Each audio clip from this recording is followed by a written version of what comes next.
Welcome back to the OB broadcast. I think we're up to episode 9. Yeah, that sounds about right. How's it going? It is the 28th when I'm recording this. Hopefully I will get it up on the 28th as well. It's getting close to the end of the year. I've made the decision that I'm really trying to make these consistently, not necessarily on the same day each week, but at least get one up per week. Just because consistency is so important with this. I don't know, 2019 is going to be pretty important. I've got a couple plans on how I'm going to get to where I want to get, but very importantly, the 3-step plan that will be unfolding over the course of 2019 will end up with, by the end of this year, this channel popping off and me having a job at like a radio station. It's going to be interesting to see how we actually get about going there. But, you know, a year's a long time to work at it, so we'll get there eventually. I've also decided that throughout the year, I want to listen to / read more books, so actually physically reading them or just listening to audiobooks. I need to do more of that. I used to read heaps as a kid. I enjoyed it. It was great. And I don't know, maybe it's because games are so good now, or because it's so time consuming to read a book, but I've sort of slipped and stopped reading as many as I used to. But now there's a service here in where I live in Australia. It's called OverDrive, and it goes off of your library card, which is free to get, and it basically gives you access to all the ebooks and audiobooks within the library. There's still like some you have to hold it and you have to loan it, but for the most part you can get audiobooks and ebooks for free. And just, you know, loan them and read and listen at your, I was going to say, what was I trying to say? I think I was trying to say at your leisure. And then I got a dis prefix in there somewhere. Anyway, what are we talking about today? We got the Spiderman Silver Lining, the final DLC, maybe. And then I'm going to be, I've been listening to an audiobook, but I think I might save that for a future podcast. And I might just talk about a couple other things here and there, New Year's resolutions and the sort. I've maintained that taking little bullet points whenever I'm doing the Spider-Man stuff, it somehow seems to work best. For some reason, doing dot points the way I have for other things doesn't necessarily work as well in terms of the flow of conversation. But with Spider-Man, it seems to work. I don't know. And you can't tell because I always edit them out. But for some reason, whenever I start recording, I always get these like massive iDub style burps. And like as a kid, I never used to burp. And I think that's partially because up until I hit maybe 18, I didn't drink anything carbonated. Because as a kid, whenever I drank like, you know, soda or anything, I'd be like, ugh, the bubbles hurt my tongue and nose. And so I just never had them. And then when I hit 18, I started drinking, you know, the occasional adult beverage, which are usually carbonated. And I've grown used to it now, but man, I'll have to listen through and just edit out maybe me taking a gas break and that's like coming up, not going down, every, you know, 10 minutes. But hey, it's an audio medium that I can edit because it's not live radio. Anyway, we'll get into Spider-Man, the Silver Lining. It's longer, but somehow I've got less notes for it. I think that's just because concurrently everything I've there's a lot of points that I'll make about Silver Lining that have been made throughout previous DLCs. So starting off, I guess we'll go over the suits. So the first suit I've just written is an uglier version of an existing suit. And I feel like that is particularly accurate. I have to go and look up what the Silver Lining suits are because I wrote bullet points on them, but because it was a while ago that I played it, I can't really remember exactly what they look like, but it's fine. You know, a quick Google search will pull them up. So yes, the first one, as I mentioned, is a slightly uglier version of one that already exists. I'm apprehensive to like call them by name and address them because I feel like there's people out there that genuinely really care about the surprise of each suit and like unlocking it as you play through, even though they are announced preemptively. But anyway, so that is the first one. The second one is just strange. I'm guessing it comes from a comic book somewhere. It sort of looks cool, but I think only if you weren't in New York. If you were in like maybe a jungle, or if New York had been hit by like a bomb and it was real post-apocalyptic, this suit would look good.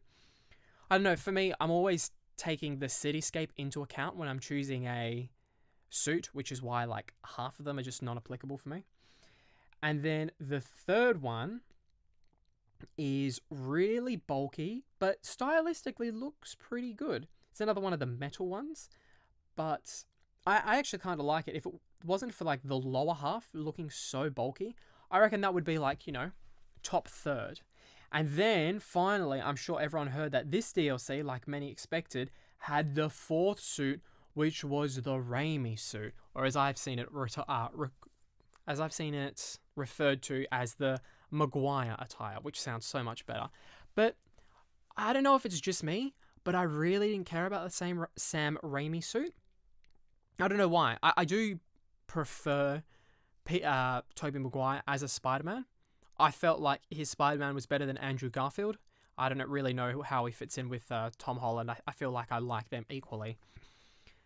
But the suit's just kind of average. I think it's one of those things like Kanto in Pokemon. People just see it with rose-tinted glasses and they go, oh yeah, no, it's perfect and we need it everywhere. But let me tell you what, the amount of times we've had Kanto shoved down our throats, sometimes nostalgic things that existed in the past are good, but maybe they should stay in the past. And if you do bring them back every now and again, it doesn't have to be all the time. You can tell I'm a little bit bitter about how many times Pokemon's revisited Kanto. Anyway, I'm going to start a petition to remove Screwball from any further Spider-Man games and also the canon, because if there was a reason, and I don't think there was a reason why Spider-Man didn't win Game of the Year, but if there was a specific reason, it would be Screwball. It is I'm just going to keep repeating myself, but it's unfun. The challenges are boring. Mind you, they might be interesting if they were accessible really early on. Like two of the Screwball challenges in the two latest DLCs teach you how two different gadgets can be used in conjunction with each other. So in the final DLC, for example, they teach you that if you electrocute an enemy and then shoot the really strong web to launch them at a wall, the impact web, that as they are electrocuted and fly through the air, the lightning will arc to other people and electrocute them. And I thought, hey, that would have been really good to know, except I've played through the game twice and I've got all the trophies apart from the ones that were just released. So it's a bit late for teaching me this. So maybe if they had to put that in like a, I don't know, Yuri mission earlier on, that would have been cool. Where she sort of, teaches you or something or other. I just sort of want more Yuri because I felt like they had some really interesting stuff going on with her in the last two DLCs. But then they didn't pay it off. And the reason I think they've done that is because they're either setting up for A, the next game, or B, and this is a hot take, I think they're doing another set of 3 DLCs. And the reason I say that is because whenever you look at online on the PSN store or on the Xbox store, it always says stuff like, oh, you've purchased this for the City That Never Sleeps Saga. And when you finish it, they say, thanks for playing the City That Never Sleeps Saga. And I feel like if they didn't have more DLC planned, they would have said something like, thanks for playing all of the Spider-Man DLC. Or thanks for playing Spider-Man in its entirety. We've got no future content planned. Right? I feel like we would have something less ambiguous. But just saying the City That Never Sleeps Saga, I feel like that means there might be subsequent sagas coming. I don't know, I definitely felt like there was enough left open-ended that they could do more DLC and then not make another game, or they could do no more DLC and then just make another game. Or they could do both, because it's money in it. But no, Spider-Man's one of those things that I'll play the game, and then I'll spend an hour and a half just browsing the different comic book universes and like, oh, this character is this. And it's actually so refreshing because I'm not super into the comic books, as you may or may not know. It was very much a surprise, the ending, what they did with certain characters. Like for anyone that was super involved with the comic books, you might go, oh, I can see this is happening from, DLC 1. They're going down this storyline with this character. But for me, who's not really aware of any of it, especially the finale of one of the side quests for the final DLC, I was just like, whoa, what does this mean? And then I went and looked it up, and then I'm like, oh, whoa, I had no idea. I don't know if that sort of ruined things for me. I don't know if I like necessarily what they're doing with certain characters, but I mean, it's all been done like multiple thousands of times. So I guess we just got to have faith that this Peter Parker's universe, which I believe is it's Earth 1048 or 1024 or 1028. Anyway, the point is, this universe is slightly different to all the other ones, but apparently this Peter Parker, the one with the little white stripes from the game on his suit, he apparently is in the Is it Spider-Geddon? It's not Into the Spider-Verse, that's the movie. It might be Spider-Geddon, which is the comic book that has a whole bunch of Peter Parkers coming together. Well, sorry, Spider people coming together. And so he is canonically involved in that. So maybe that might play into the next game, or maybe they might just reference it. I don't know. I feel like there's heaps and heaps of stuff that they have potentially got going on with the upcoming game / potential future DLC. Yeah. So that's a really long tangent of me saying, just completely remove Screwball from the canon. Make it a fever dream. Make it a publicity stunt. Make it something that J. Jonah Jameson paid for to make Spider-Man look bad. I don't care. I never want to see it again. She was annoying. I'm fully convinced she was intentionally annoying just to like parody the whole I'm a streamer thing, but it just wasn't fun. What's next? Oh, there was a very, very small scene in the game I think a lot of people have been longing for, even since before the game came out. It's not really spoiler. Basically, there's about a minute and a half where you get to do Spider-Man stuff while being Peter Parker, not in costume. So you get to, I believe all you actually get to do is you run up a wall the way Spider-Man does, and then you sort of zip and swing to another building, and then you just jump down and attack some people. Obviously, by the time you're attacking them, you're back in suit. But it was really cool. I don't know, there's something about seeing him in normal attire, swinging around and doing Spider-Man stuff that's really cool. It's the same sort of thing when you're crawling through the vents in the one mission where you're dressed as Peter instead of as Spider-Man. I thought that was really enjoyable. I really don't know why. I think it makes him more human, makes it more accessible, helps you relate to the character. I don't know, but it's just enjoyable. Even though it was only a small amount, and maybe it'd be cool to get an extra suit and it's just him as him. I know there'd be a bunch of like inconsistencies in the game that wouldn't let it happen, especially the whole like dialogue with other characters. So maybe like, modders and hackers will put that option in there sometime in the future when the PS4... Is the PS4 jailbroken or hacked or anything? I know the Switch is, and I know the PS Vita was like impossible to hack or something, but I don't know about the PS4. Surely it would have happened by now. Anyway, so that was pretty enjoyable. As the name implies, well, the name is Silver Lining, and a character in the game is Silver Sable. Now, I'm not saying there's any connection. However, I'm not saying there's no connection. Anyway, if there was an integral character that featured in the Silver Lining DLC, the story definitely did that character, who may or may not appear, a lot of justice. They really took that character in a way that I thought was both emblematic of what we'd seen thus far, but also showed change between the time of the main game and the DLC, because obviously there's a bit of a time gap. But yeah, I really enjoyed the way they dealt with the character's story. I think it made the character more likable and more engaging as a whole. There were a couple of... Again, every time I talk about Spider-Man, I just say, oh yeah, the quips were really good. He's a funny Spider... But man, he's just so funny. All the one-liners are great. Like, there's this one scene where he's on a phone call with another character, and the other character says, are you fighting? And he just goes, oh yeah, sorry, no, I'll try and keep it down. And it's so funny. The banter between Spider-Man and every other character is ridiculously good. So yeah, I think, unless that's unless I'm right about having more sagas of 3-part DLCs, this might be the last time we talk about, Marvel's Spider-Man on PS4 that came out in 2018 and was criminally robbed of any awards at the Game Awards. Might be the last time we're talking about it.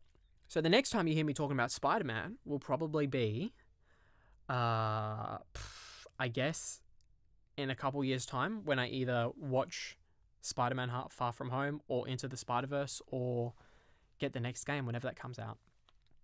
I know I'm not going to watch the movies in cinema. I'll probably rent it on YouTube when the availability comes out, or when it's, maybe it won't even come to YouTube. I know you can, I think it's run by it is YouTube Movies, but I'm not sure if it goes through Google Play Store or if it's completely separate. I would imagine they run through each other. But yeah, the point I was trying to make is maybe it won't even get to the Google Store. Maybe we'll go straight to the Disney Plus streaming service.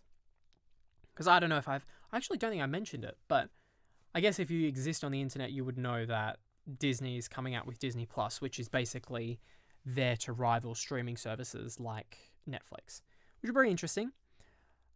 I mean, the problem is, I'm going to have to get it because I love, Jessica Jones on Luke Cage and Iron Fist and Daredevil, and all of them have been canned from Netflix. I mean, Jessica Jones and Punisher are still waiting to be canned, but that's because they've got seasons in the works.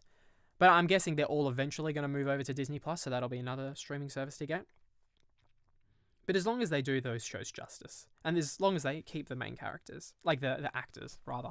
Well, in a very just turn of events, my computer's still recording. Great. It's probably my fault, just because I've got this mixer plugged into this real old Surface 2 laptop in this pillow fort. Basically, I'm recording in a pillow fort. And I can't help but feel somehow it's my fault that, I lost that episode recently because, I don't know, something was unplugged or the computer. I am working in the new year, 2019, in case you didn't know what year the next year was. I'm planning on moving around my room, so I'm going to move my desk to the side. I'm going to build a soundproof booth, so that way my wardrobe can go back to being a wardrobe, and I'll have somewhere, soundproof and isolated where I can relax. Maybe I can have some papers, sheets that I can, reference.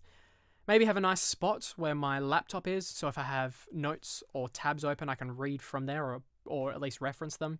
Because at the moment, I'm in what's that? It's less than a meter wide.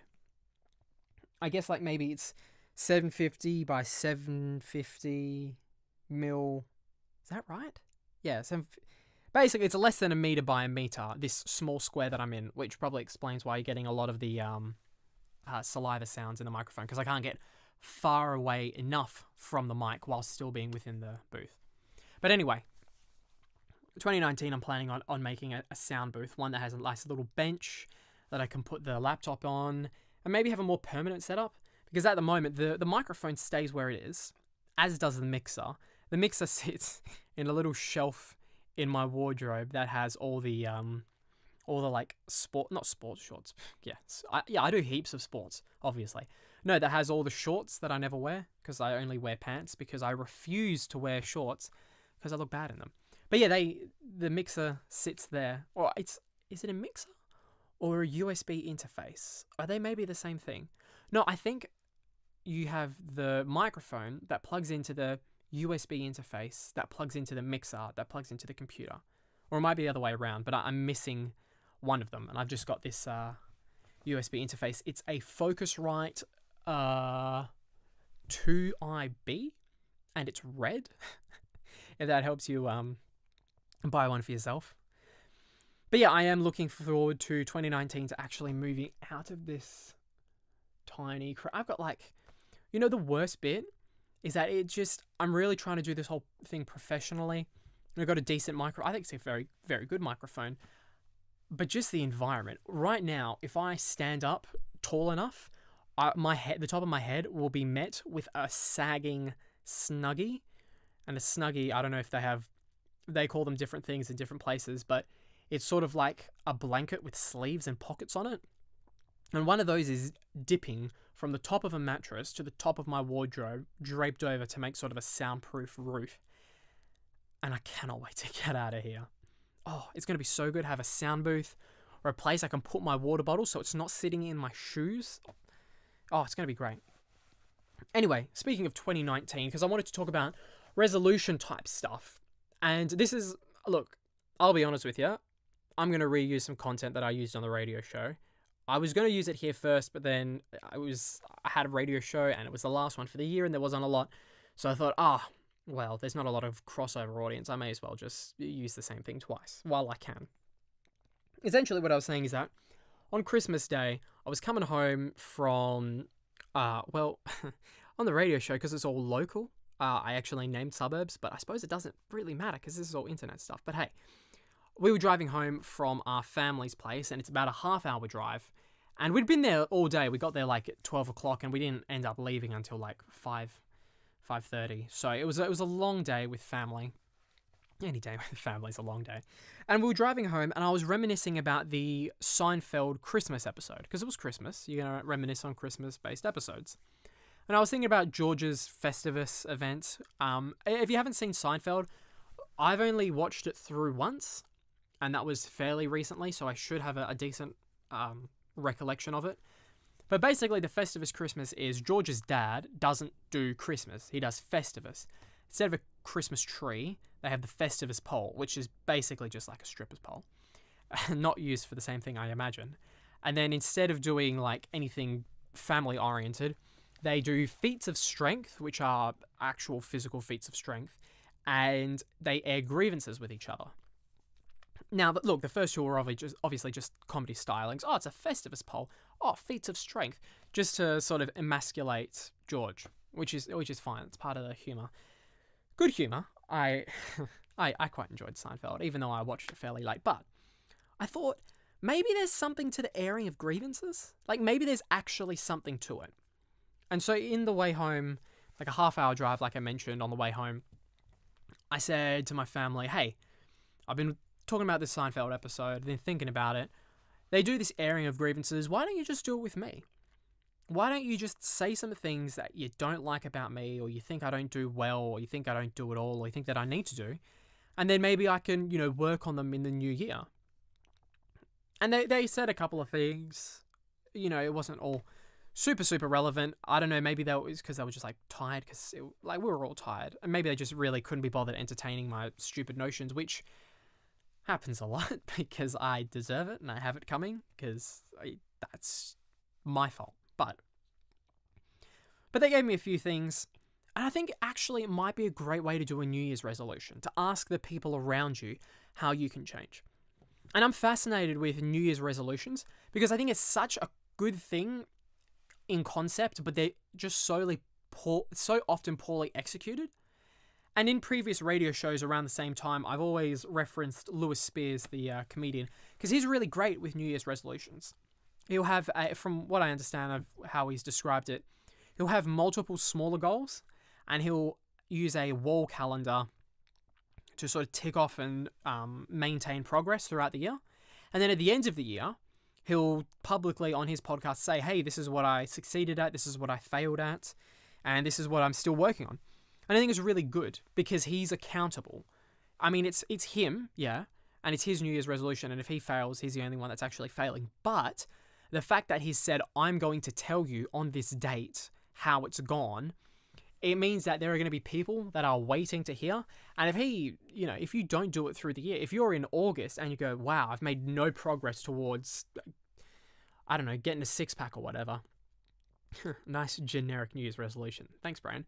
But, if you've made no progress towards that, you're going to go, oh man, in 6 months, I'm going to have to tell a couple of thousand people that I didn't follow my New Year's resolution. And I think there's some merit to having other people, or you being accountable for other people. And so that's kind of what I've been thinking. This year, I've got a bunch of plans for myself that I want to do. But I think it's also going to be important to talk to my family when they're more in a frame to actually answer the question properly and succinctly, what they think I should change and do over the year. And then at the end of the year, I'm going to be accountable. And they're going to be like, well, did you do it? And I think having that motivation that you're not only letting yourself down, but other people down, maybe that's going to actually help me maintain a New Year's resolution. And the way I phrased it on the radio show is that, like, hey, it might not work for you. You might not have people you care about to offer that sort of insight or, offer suggestions. And you might not care about other people that much. You might be that sort of a person. You don't have people that you care about. But why not give it a try if you can? Considering the fact that, like, you get to the start of February and you've already broken your New Year's resolution, why not just give it a try? Make yourself accountable and make someone else, make it someone else's business. So you're letting them down or you're impressing them, depending on how you go. And that's basically what I was talking about on the radio with New Year's resolutions. And I do think it's important. Because it's good. There's no other time of the year, really, that you got the opportunity to say, hey, this is a major flaw within myself. I'm going to dedicate an entire, I was going to say celestial, but that's not quite right, but an entire year to fixing that and getting better in some capacity. I don't think I've ever made a New Year's resolution that I plan on, I have gone and kept. But I think this year is going to be the first year. I got a whole bunch of things, plans that I really want to get into motion. Right now, I'm working on finalizing the 3-point plan of getting into a job on radio, right? So it's a 3-point plan, and it basically goes, maintain my community radio show, and while I'm doing that, I'm utilizing the abilities that I have there to get better and progress, but at the same time, I'm using that platform to reach out and get interviews with different people, right? That's step 1. Step 2, part of step 1 is you say, hey, for this interview, I'm going to record a bit extra that's going to go online for extra content. And I've done that before, and I really hope I haven't already told this in a previous podcast. I feel like I have, but I've told it to so many people. Maybe I'm just misremembering. But then I say, the bits that have gone online in the past, because I have done it in the past, I'm just going to upload it to this channel. Oh, I definitely talked about this because I said more content for you guys.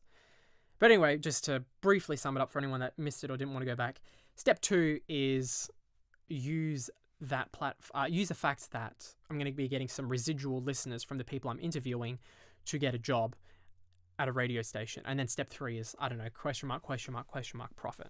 Look, it's not entirely thought out. I do have a wall calendar that I need to set up. But basically, I want to be doing, this year is going to be packed. This year, I'm going to be reading a book, or listening to a book, hopefully a week or every 2 weeks.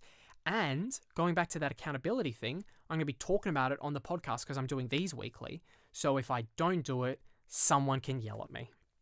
Because I think it's good. I think it's good to be shamed, if not necessarily shamed, but just ribbed or jeered at when you say you're going to do something and then don't. I don't know, it's not happened to me too much because I don't make my affairs particularly well known to the public.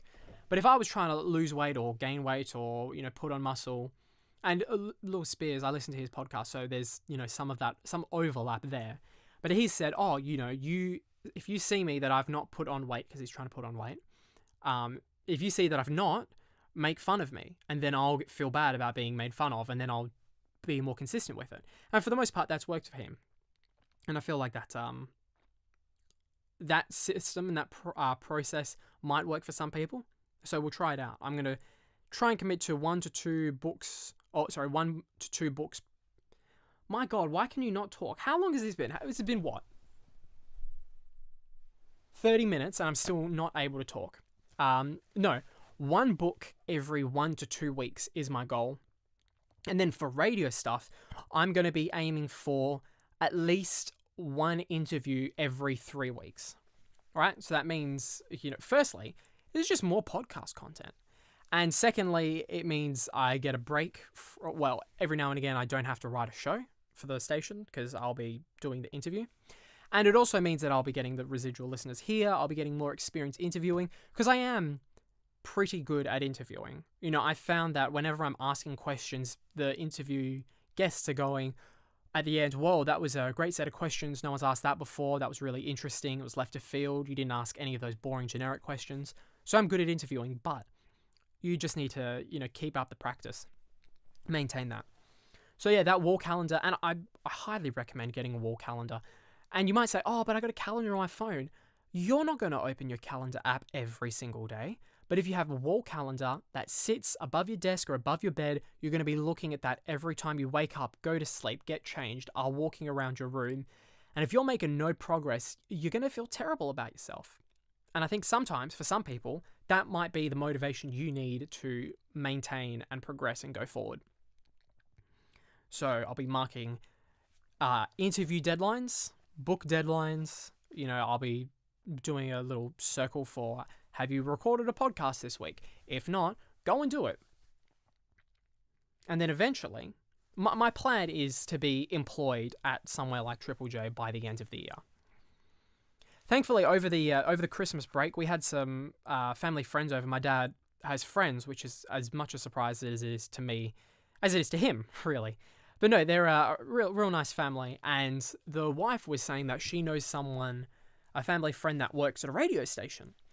And my first thought was, we've hung out a couple of times. Why has this never come up before? But we got in contact. We conversed, and she said that if you send me your CV, which is a resume, and your any content, I can pass it on to him when I get a chance, and maybe he'll give you some feedback. Which at this level, feedback is one of the best things I could get. A job would be great, but feedback is just as important because you can never stop improving. Another thing that I have to do this year is finally get my license. I've got about, I want to say 22-ish hours. 22 years of disappointment. No, 22 around that hours of driving clocked. And I think you either need 25 or 50 to get your license. So the process is you do your hours, then the process for getting a license in WA has changed so many times, it's ridiculous. But the current process is you do your hours, so it's either 25 or 50, I forget which number, I'm pretty sure it's 50. And then at any point you can go and get you can go and do the hazard perception test, which is like a computer test. Sort of like a video game, so I'll pass it, obviously. No, I won't.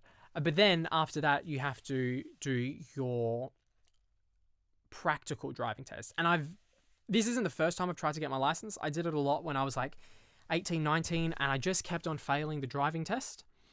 Maybe that was partially due to the fact that I didn't have glasses and I was a bit blind and maybe just inexperienced, but I feel better about it now. I do have glasses, so that's going to be a huge boon. And once you've done the 50 hours, the test, and then the practical, you're driving by yourself, which is cool. The only gatekeeper is the fact that it takes a long time to book one of the practical driving tests. The booking process isn't long, but people have just got them booked for... Like, if I wanted to book one now, I might get lucky and get one in the next couple of weeks, but, they can be booked up. It's December now. They might be booked up till May. That's just sometimes the way it is. And their best recommendation is book the soonest one and then check back every day for cancellations. So that's another thing I have to do this year. But by the end of this year, bam, driving, bam, employed, bam, working on the 5-step plan. Because I got a 3-step plan for this year, and then I got a 5-step plan for the next 10 years. And that's a whole other can of worms for a whole other podcast. Maybe I'll save that for a podcast when I actually have people listening. I'm not just talking to myself. Hey, let's get on to audiobooks. Why did I write audiobooks? I wrote audiobooks because I've been listening to one recently, but I'm not going to talk about it because I feel like I'm going to stick to having one media-based thing per podcast. So for this, it's been a game review. The next one, DLC review technically. And the next one, it'll be a book review and then a movie, TV show, etc., etc. But yeah, I'm not going to get into the book that I was reading. However, I wanted to talk about audiobooks as a whole. They're such a great medium. I think I mostly covered it early on in the podcast, but essentially, like I mentioned, I used to read heaps, and now not so much. But when you're, playing Red Dead Redemption 2, you might be listening to an audiobook, or while you're driving to work, or on the train to uni. I'm probably preaching to the crowd. Most people know what audiobooks are.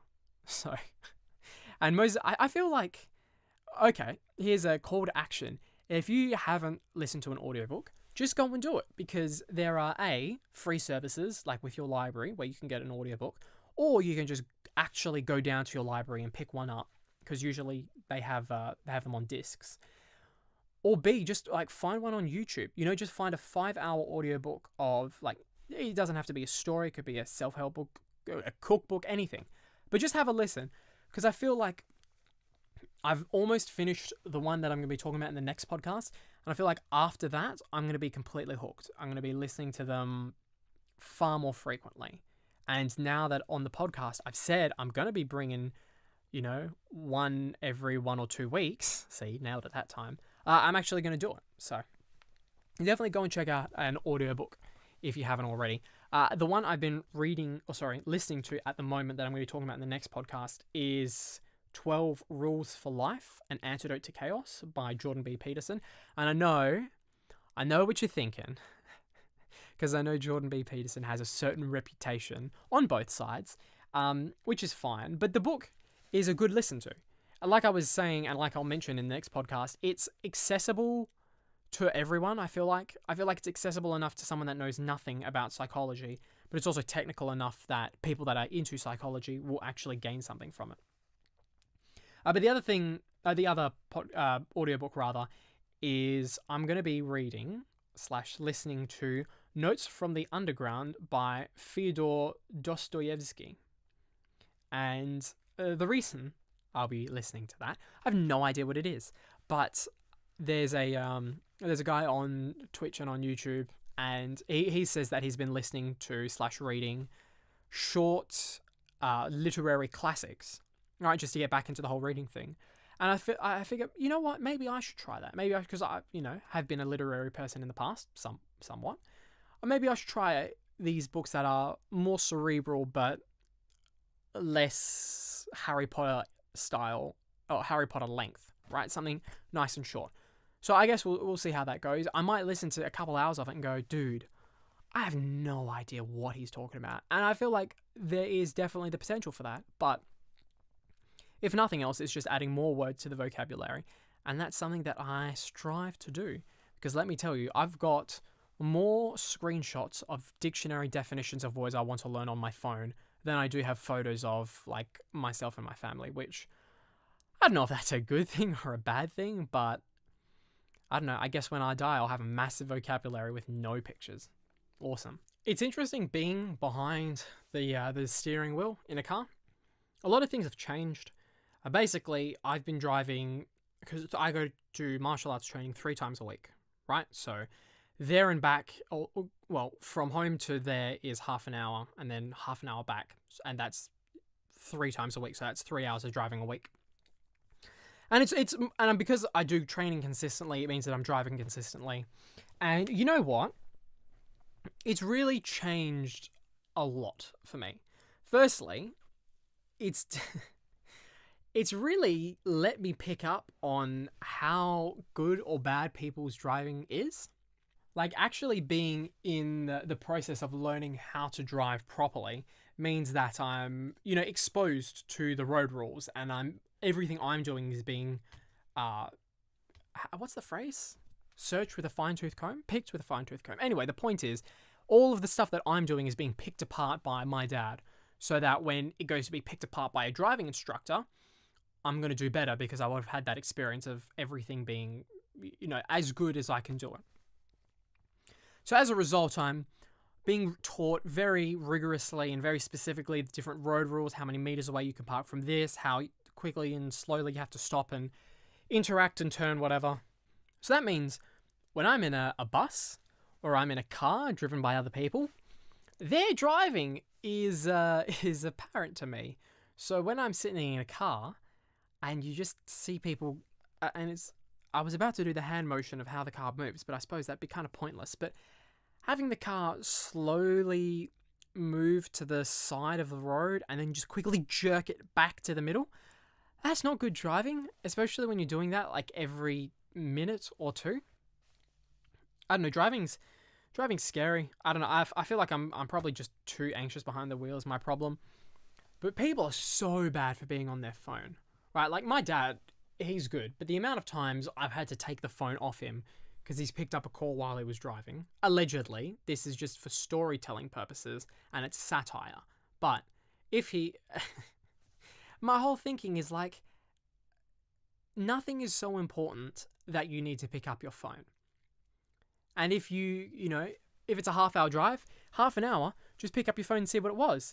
And if it's your wife yelling at you, why didn't you pick up your phone? You say, dude, I was driving. And then if they get angry at you, or, your wife, or your husband, or your boyfriend, or your child, whatever, friend, if they get upset at you for not picking up while they were driving, that's not a good person to be around. Because there's no reason you should pick up your phone while you're driving, ever. And I think all these hands-free things, I'm going to say an unpopular opinion, I think they're bad too. Just because you're not looking down at a screen doesn't mean you're paying attention by default. Like those phone things where you hook it up to your car's like internals and it's all like a big Bluetooth speaker. I don't think that's so great. And I think it's so much safer than, I think it's in the same vein as picking up a mobile phone where it's unsafe. Just because you're chattering away to your friend, he's just not paying attention. And I've witnessed it, allegedly, satirically, firsthand. It's just not good. I don't know, even me, right? And I'm still in the process of learning, so everything I'm doing is under constant scrutiny. But even myself, I've tried to, pause or play or skip to the next song on the CD, because my car still has like a CD player in it, as well as like a normal radio. But you look down for half a second to change the song, that's not good. You sort of need to go in there, A, with another person to change the songs for you, or B, with a pre-prepared playlist. So you've got music that you like, and that is going to take you through your entire trip. You're not changing songs halfway through. I don't know, man. Driving's scary. I don't plan on doing heaps of it, but it has to be done. It just does. Anyway, I think we're going to be wrapping it up because we're probably... I feel like these are getting shorter and shorter. Some of them are like an hour, but now they're hitting that 40-minute mark. But, I could have gone on and talked about the... Don't collapse around me. Okay. Blankets are not collapsing around me. I could have talked about the audiobook, but I figured I would save that for the next one, just so I have some content for the next one. And, I was going to do, like, games. Yeah, haven't I always? I was just going to do, like, my gaming year in review. You know what? I might just do that. Wait there. Right, so what I've got in front of me is my Switch and all of the game cases of games that I have bought and played this year. It's not heaps.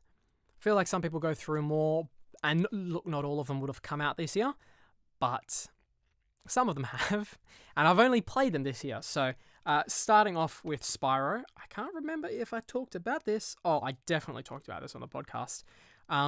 Overall, I'm not going to do a number. Oh, just you'll find this out soon enough. I don't rate things numerically. I feel like if you listen to someone's review and they say anything under like a 7, you're just inherently not going to buy it. And if you hear something above an 8, you're automatically going to buy it. And I feel like that negatively impacts the whole, I don't want to say gaming community or landscape as a whole. But I don't know. I feel like that has bad habits.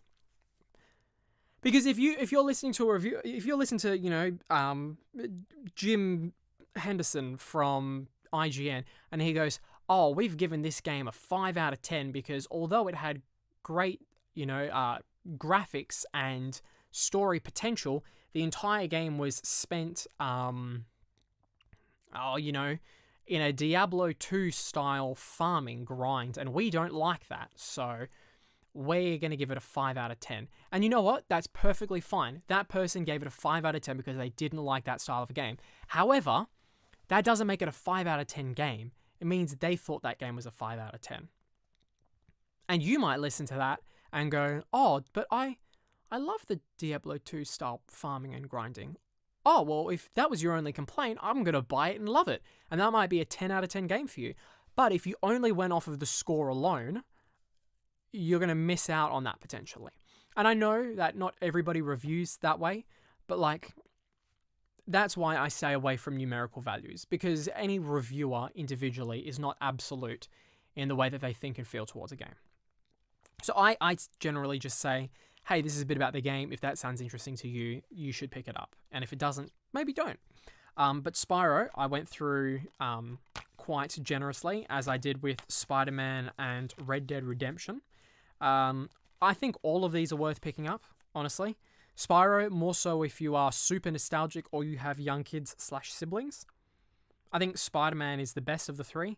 And I think Red Dead Redemption 2 is a great game if you plan on listening to a bunch of... Oh, don't talk like that into the microphone. Let's try that again. I think Red Dead Redemption 2 is a great game if you've got a bunch of podcasts that you want to listen to and you just want to sink a bunch of hours into something.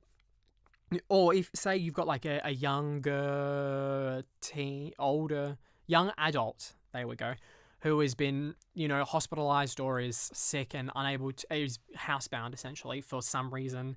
That might be a game worth getting for them.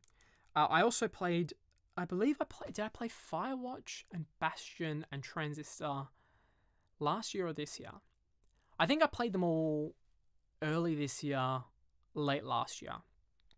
Firewatch, just to briefly say, Firewatch is a beautiful game. I think everybody knows that. If you can find it on sale, pick it up, because it's not a super long game, but if you can manage to pick it up for like $5, it's probably going to be your best pickup ever. Bastion and Transistor, look up some footage of it. No, actually don't, because I looked at footage of both of those games and I said, it's not for me. And then I saw both of them on sale, funnily enough, and I picked them both up as a bundle, and they are both incredible games. Bastion is more of like a roll, dodge, shoot, and Transistor is more of like a think strategy combat game. Both of them totally unique, made by the same person, Supergiant Games, and they're both incredible. So definitely highly recommend picking them up. The Binding of Isaac Afterbirth Plus. I played a lot of Isaac early on. I played a lot of Flash Isaac and was it Rebirth? I think it was Rebirth that came out first. Anyway, I played a lot of that, but I only played Afterbirth only picked it up a couple of months ago. It's been such an enjoyable time. I think it's really found its home on the Switch, and hopefully any day now the Switch is going to get the final update, because apparently, the Switch has been waiting for it for like months, and PS4 got it on Christmas, and we shouldn't be too far behind, even though Switch was apparently supposed to get it first, but it's something about Nintendo dragging their feet on releasing the update. Speaking of games that had updates long time coming and finally getting them on portable handheld consoles, Stardew Valley, I only played this year, and the 1.3 update, the multiplayer update, came out for the Switch while I've been playing it. Stardew Valley is incredible. It's one of those games that doesn't really fit in with the rest of my games stylistically, but it's just such beautiful fun. It's honestly great. I've played through the game in its entirety, to its natural conclusion, I guess, twice on 2 different farms, and it's just so enjoyable. It's so beautiful and vibrant. I'm not the biggest fan of the music. I like to listen to my own music while I'm playing, but it's one of those games where a day can be like a minute or 10 minutes or, however long. Like you can spend your bus trip doing one day's work or a couple days' work, or a week's worth of, waiting. So essentially what I'm saying is that you can, no matter how long you've got free, Stardew Valley can but you can rely on Stardew Valley for having that amount of time's worth of content to play. Human Fall Flat is a recent addition. I got that for my sister for Christmas. I hate this game. I've never hated a game as much as I hate this game. It's the sort of like physics puzzle platformer, but it's not fun because the controls are like intentionally bad. They're sort of in the same vein as Octodad, but Octodad was sort of just like, move here and then do this. But this is like a puzzle platformer, and it's really not enjoyable. It's just not. It just feels so clunky. It feels like a game that, like, if you were super childlike and had that, childlike wonder about every game you picked up, you might enjoy it. Or if you're like, oh, that was the door of someone coming home. Oh, wait a second. So part of my, just a quick break from what I was talking about, part of the whole 2019, this is what I'm going to do to improve podcast / radio / job. One of the things that I've been trying to do, and I'm going to try and do, is get more comfortable recording these podcasts. I've said for a long time that one of my biggest problems is I get real stage fright and nervousy when other people are not even in my room or within earshot, but just in the house as a whole when I'm recording. And so part of the way I'm going to try and fix and alleviate that problem is by, having my dad sit on my bed, having my mum in the room next door. Right now I've got my little sister in the booth with me. So say hello. Hi. So what we've been doing is we've talked about a bunch of things, but right now people normally do like end of the year games. And they say, this was my list of top 3 best games for the year. I'm not doing that, but I'm just going through the games that I've got and played through the year and just giving like a few sentences about them. Yeah. So great that you're here, because I was just talking about Human Fall Flat. So what do you think about Human Fall Flat? I like how the game works, even though you might not. I've already expressed how much I hate this game, but you go and give you 2 cents. Well, I like the way, sort of the graphics of the game, and how weird the controls are of the characters, like how their arms sort of flop around and how you can just, fall over and then bounce off your knees, because that makes total sense. See, I said that the controls are, intentionally bad, and that works in a game like Octodad, but just not this. Anyway, the next game we got is Super Mario Party. What did you think about Super Mario Party? I've previously played the GameCube games. Yes, Mario Party 5 and 6. Yeah. It's a real step up. I really like it. Especially a lot of the games, the mini games, have a lot of diversity. Yeah, I think Super Mario Party has some great mini games. I think my favorite is the one where 2 people are tied together to the same piece of yarn, and you got to make the shape. Lara doesn't like that one, but I think it's the best minigame. Yeah, it's got a couple of good boards. I feel like it's lacking on the boards, but I think the way it plays is great. I think there's enough to do. The new characters are cool. I still don't know how I feel about the character having their own unique die, but the whole what's it called? The friendos? What's that? Buddies. Is it the buddy system? Yeah. Anyway, when you're playing allies, that's it. I still don't know how I feel about the allies, but I think overall that's a positive change. I have talked about Stardew Valley. You missed out on that, sorry.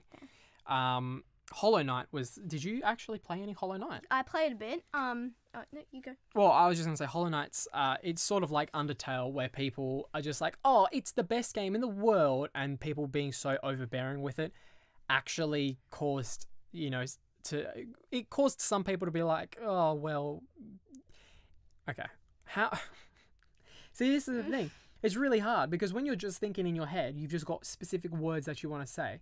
But essentially what I'm trying to say is I think the fan base, because they were so intense about Hollow Knight, maybe dissuaded some people from playing it. But did you play enough of it to really have an opinion? Yeah, I liked the backgrounds. It was really quite a pretty game from what I saw. It's beautiful. The game visually is outstanding. It's beautiful. I played through most of it and most of all the DLCs. I think the only thing I'm missing is 2 of the final bosses that are strangely hard. I don't know. I managed to get through all the Dark Souls and Bloodborne without struggling too much, but something about these are really getting me. Dead Cells is I don't think you actually played Dead Cells, did you? Dead Cells is great. It won, I think, Action Game of the Year. I don't know why. No, that's not true. I'm surprised that it won it. However, I'm not disappointed. I think the game is really fun, but for me personally, I was hoping it would be a little more replayable than it was. I think it falls into the same category of Wizard of Legend. The same category that the Wizard of Legend game falls into, in the sense that you've got the same 3 bosses that you're fighting over and over. And it's not like Isaac, where there's a huge variety and you can come back to life, really, with your health. Like, if you lose too much, there's avenues to come back. This sort of feels more absolute and final. And yeah, Dead Cells and Wizard of Legend both are great games, but you find yourself fighting the same enemies over and over, and it gets a little boring. The only reason I put more time into Wizard of Legend than I did with Dead Cells, is that it's co-op, so Lara and I have been playing it a bit together. but B, they've got all these, all the powers aren't, guns on whips and stuff. It's like elemental powers, lightning, fire, earth. And they're so reminiscent to Avatar The Last Airbender, which is my favorite show ever. I think that really carried a lot of the replayable value for me. Do you want to just quickly skip to Wizard of Legend and tell me what you thought about that? I like Gungeon too, but yeah, we'll go to Wizard. No, we'll get to Gungeon. Oh, okay. I like Wizard of Legend, as Brandon said, how it's similar to Avatar: The Last Airbender, which is his favorite show. Mine is probably Full Metal Alchemist, which is a bit similar to that, with the pulling up of the ground and the moves. I think objectively Avatar is better than Brotherhood, but anyway. But I like Full Metal Alchemist. That's fine though. I really like how it plays, like the moves, and if they shoot fire, the way they actually shoot fire, the way it moves and the style. It's unique. Gungeon, thoughts? Yeah, that was fun. It was cool to have the way it looked, if you know what I mean, how it was stylistically. Yeah. I like that. Also, there was a lot of unique sort of stuff. We haven't played a lot, but we've played a bit. Yeah, Gungeon is closer to the Binding of Isaac than it is Dead Cells, and I think there's heaps of replayability in Enter the Gungeon. My problem with Gungeon is that when I got it, it was just before things like Spiderman DLCs and Red Dead Redemption, around the time I picked them up, and it sort of just got swamped. You can only play so many. We've only got so many hours in the day, and Enter the Gungeon, while a great game, admittedly, I feel like it just got swallowed a bit by other games' time. You didn't really play Skyrim. I played Skyrim for the first time this year. It's really great for most of it. I don't think the story is that integral to the enjoyment, but I think there's a certain point that everyone hits where, especially if you haven't got any mods, you just go, oh, I've done really everything, and I think I'm good now. But yeah, it was an enjoyable however many hours I put into it. Smash Ultimate, thoughts? Yeah. It was Smash, obviously when you start, is a hard game. It still is for me because I'm versing people who are a lot better than me. Yeah, but when you verse people that are better than you, you improve. Yes, anyway. It was really fun. I like how the concept of World of Light and the Why do you like World of Light? Yeah, but you can go around and you can because I watched you play it.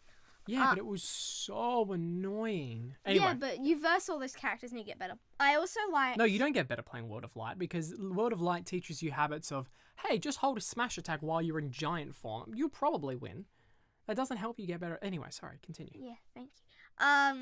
I also liked the Spirit board, was it?